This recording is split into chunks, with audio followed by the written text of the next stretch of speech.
Welcome to the Singapore Management University podcast series, where we feature the latest insights and perspectives from our faculty. Asian economies and their financial sectors have both shown great resilience and have undergone significant transformation over the last 2 decades. Not only have many Asian economies miraculously recovered from the 1997 crisis, many have doubled their GDP growth within 10 years. David Lee is the Academic Director of the Sim Kee Boon Institute for Financial Economics at SMU and a Professor of Quantitative Finance at the SMU Lee Kong Chian School of Business. Together with co-author Greg Gregorio, he recently published a 2-volume book entitled The Handbook of Asian Finance. A comprehensive collection of articles by academics and practitioners, the book offers a broad and deep discussion on what's going on in Asia today. It also probes the sources of Asian wealth and the unique aspects of the infrastructure that supports them. In this podcast, Professor David Lee tells us more about his book and shares some of his insights into Asia's financial markets. Professor Lee, could you tell us more about this new book titled Handbook of Asian Finance, which you recently wrote? This handbook provides an overview of the financial developments in Asia that are of interest to both practitioners and academics. The Asian economies and their financial sectors have both shown great resilience and have undergone transformation over the last 2 decades. These economies have recovered from the 1997 Asian crisis. 8 East Asia economies, namely China, Hong Kong SAR, Indonesia, Malaysia, South Korea, Philippines, Singapore and Thailand, have doubled the total GDP from 2000 to 2010. Economic growth has attained an even higher plateau when compared with the pre-crisis level. This has allowed many Asian economies to build substantial foreign reserves, providing buffers against the volatile global economic environment. I work in the financial industry for over 20 years and I observed many phenomena.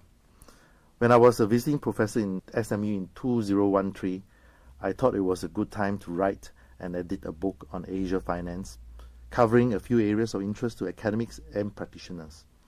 So I contacted my co-editor Greg, and we decided that we should invite a few people to contribute some chapters, as well as writing a few chapters on our own with a focus on Asia.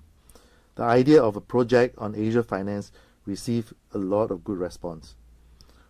We are not surprised that we have gathered many expert practitioners and respected academics who have supported our research on Asia. In fact, as a result of the excellent response, we had to split our work into 2 volumes. The first volume focuses on financial markets and sovereign wealth funds. The second volume focuses on REITs, trading, and fund performance.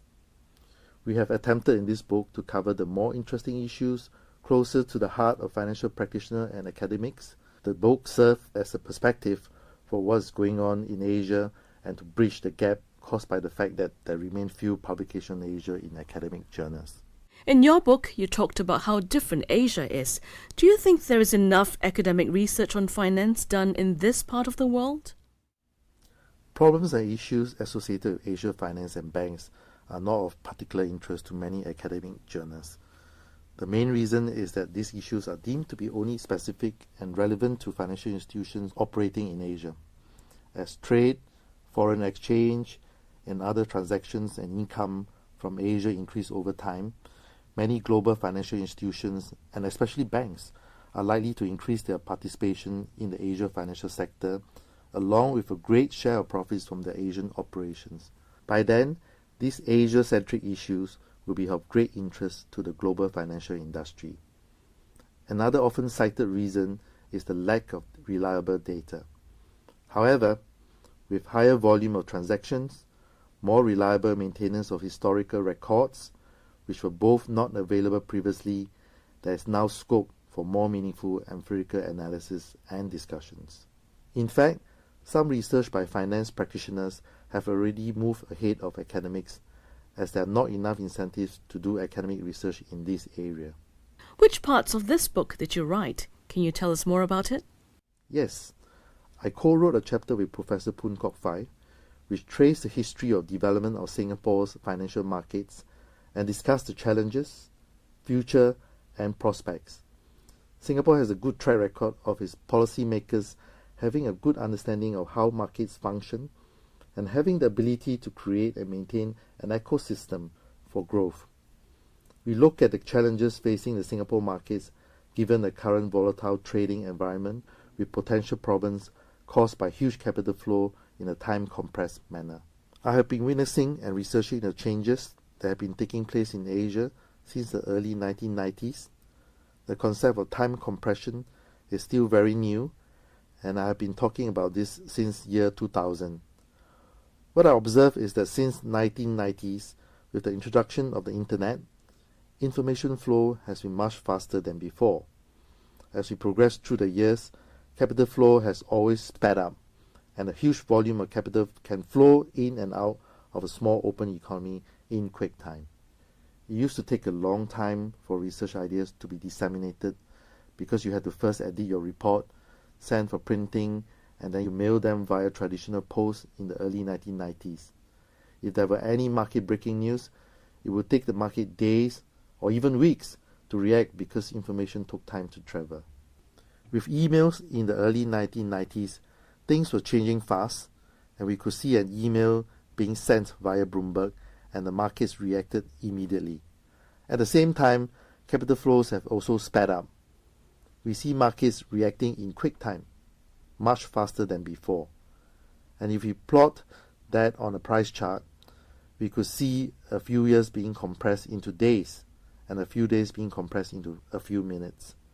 It is common to see traders sitting in a trading room doing nothing for days, and then suddenly all the profits and losses are made in a few seconds. Time is more compressed now with newer technology, especially when crises hit. I saw the impact of rapid capital flow causing huge damage to Asian economies during Asian crisis. I realized that traditional time domain econometric techniques using fixed time period to estimate relationship was not appropriate. You cannot use daily data to measure relationship if there is a crisis. We should be using hourly data or even shorter duration to have a meaningful measurement of relationship. You wrote a chapter about the possible causes of crisis in Singapore. Can you elaborate? The chapter that we wrote was about the possible causes of crisis in Singapore.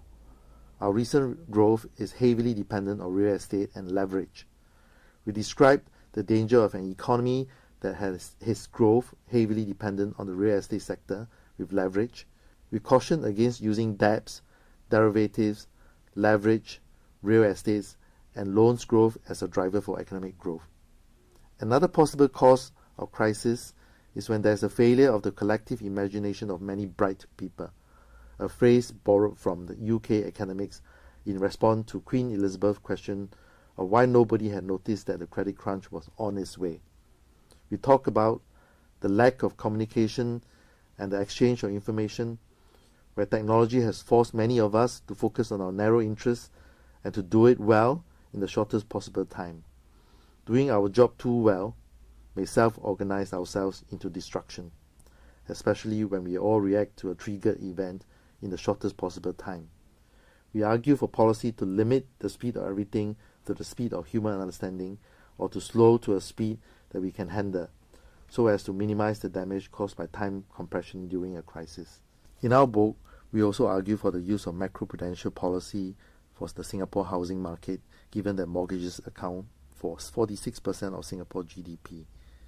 Like throwing sand onto a slippery road, the gradual introduction of prudential policy in the housing market was a good strategy.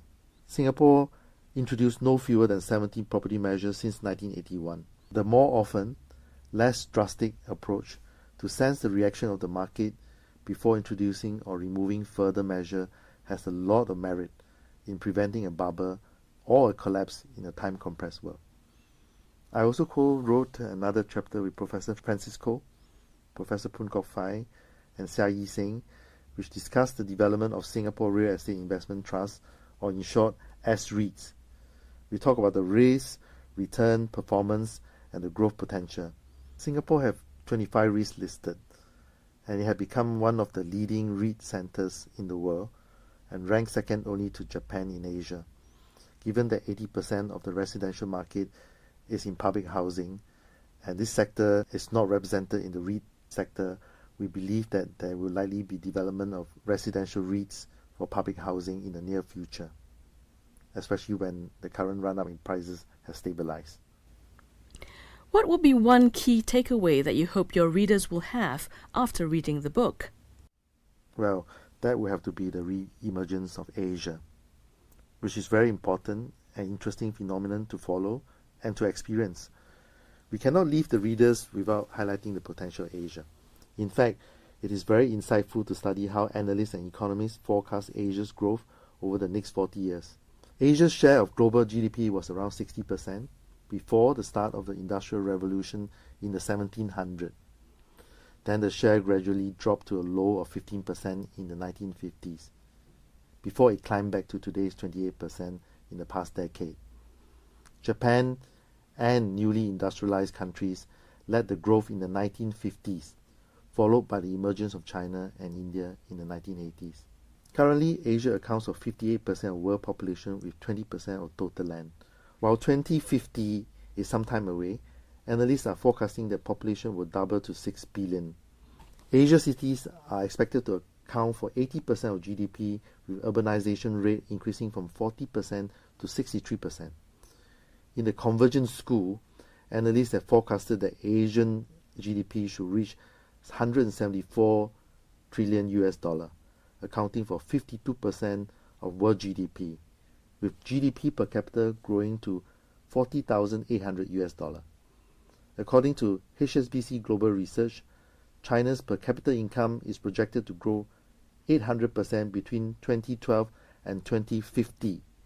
But this ratio of China's income per capita to the US is still only 32% in 2050 as compared to 7% in 2012.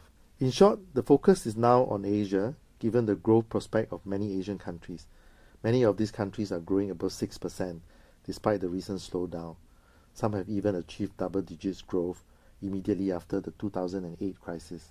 Inter- and intra-regional trade with Asia will increase to 50% of world trade in the very near future, driving the demand for financial services and stimulating further financial innovation in Asia.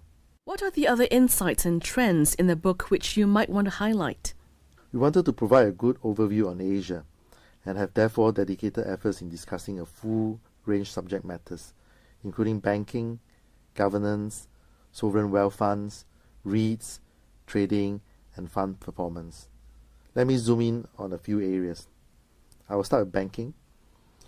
With the transformation in relationship and increased linkages between real estate and banking sectors, interest to better understand the systematic risk of the bank's exposure to new alternative instruments have grown.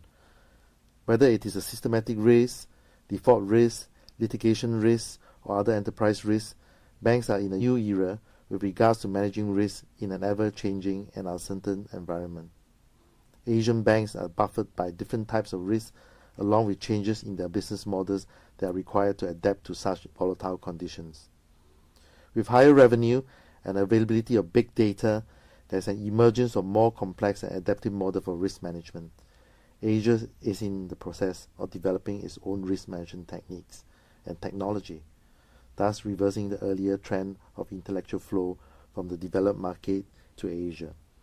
What is also interesting is that the percentage of Asia-Pacific high-net-worth individuals has grown from 28% to more than 31% from 2007, with Singapore and Hong Kong growing the fastest and among the top 5. While Switzerland, London, and New York are among the top, China and Korea are catching up fast. With the growth in wealth, there's also evidence to suggest that with higher bank lending, property prices are also increasing in tandem. Let us now move on to sovereign wealth funds. With the lessons learned from the previous crisis, Asian governments have improved the resilience of their economies to external shocks. They have increased their foreign reserve and have reduced their dependence on short-term loans denominated in foreign currencies.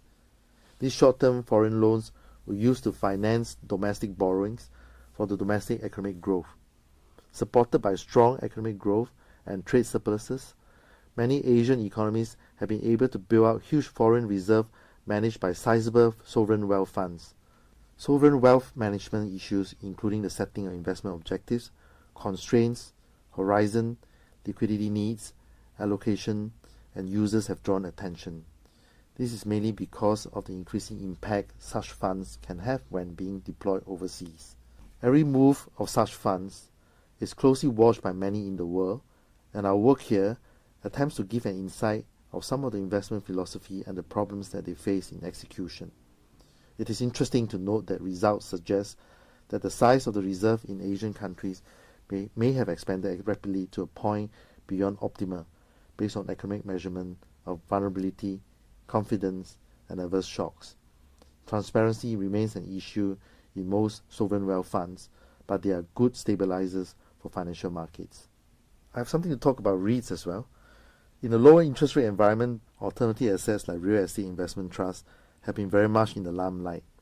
In many aspects, this REIT sector in Asia has taken on a life of its own. Many have accused that REITs have caused rental to go up, thus affecting the bottom line of many businesses. The findings in the books are that REITs managers tend to invest in their home countries a lot more, and the strategy pays with high average returns. While Asian REITs accounts for 12% of the global REIT market, with a capitalization of over $120 billion US, there's still a lot of scope to grow, and there's reward for taking on illiquidity risk of real estate investment. Thank you, Professor.